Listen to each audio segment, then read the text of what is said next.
What's up guys, my name is Jimmy Champagne and today I'm here with my spoiler-free review of It Comes at Night, the new horror film from A24 directed by Trey Edward Shultz. So at first you think this is your classic post-apocalyptic tale. There's a disease that's killed off a ton of people and a family is holed up out in their house in the middle of nowhere trying to starve off the infection as long as they can. But you quickly realize that this is a very down-to-earth setting. This virus isn't going to turn you into a zombie, there's no monsters in this movie, it's a virus. It kills people and it transmits on contact and it's very contagious. The family who lives in the house is led by Joel Edgerton's Paul. At first you think this is going to be your normal infection story where they're just holed up inside this house, slowly going crazy, trying to starve off the infection outside, questioning whether or not it's worth it to even be alive at all, but it's really not that. It's a story about family. It's a story about what a father will do and how much of his humanity he'll give up to protect his family, and I really like that angle a lot. I wasn't expecting it at all, and the performances from everyone are so good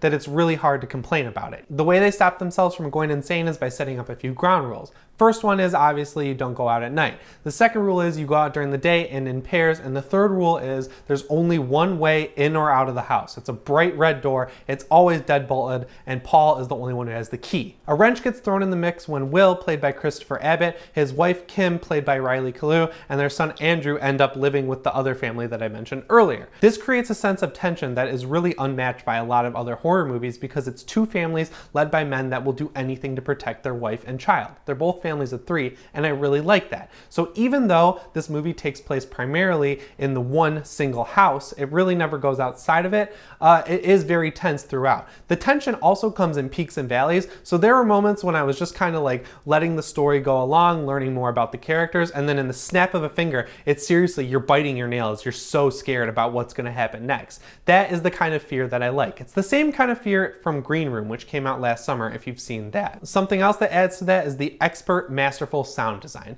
There are moments when there's no music at all. There's just the sounds of the woods outside and you can really tell that nobody is out there. Then there are moments when the fear-inducing violin kicks up, but it's different than anything else you've heard before and it really just freaks you out, and I love that. At first I thought the title was a bit of a misnomer, but what comes at night in this movie is vulnerability and freedom.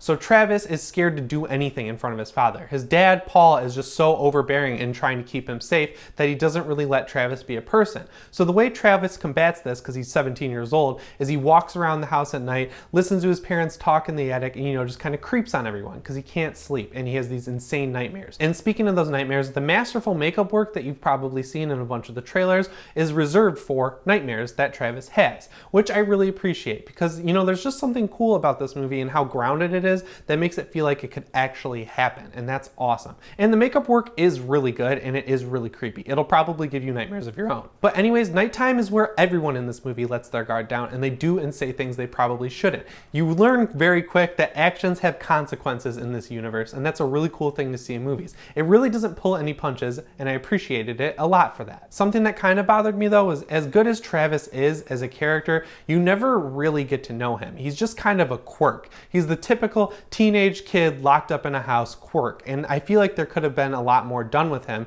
especially since the movie comes in at almost 2 hours long. Additionally, Kim and Sarah aren't really put at the forefront ever in this movie. There's only a couple scenes where Kim even speaks, and I thought that was a little weird, again, because this movie has so much screen time to play around with. Those minor gripes aside though, I liked It Comes at Night a lot. It freaked me out in all the right ways, and I really appreciated this different take on the apocalypse story. You never see one newscaster in this movie spilling the end of the world, and that's kind of awesome. If I had to put a letter grade on this movie, I'd give it a solid B+.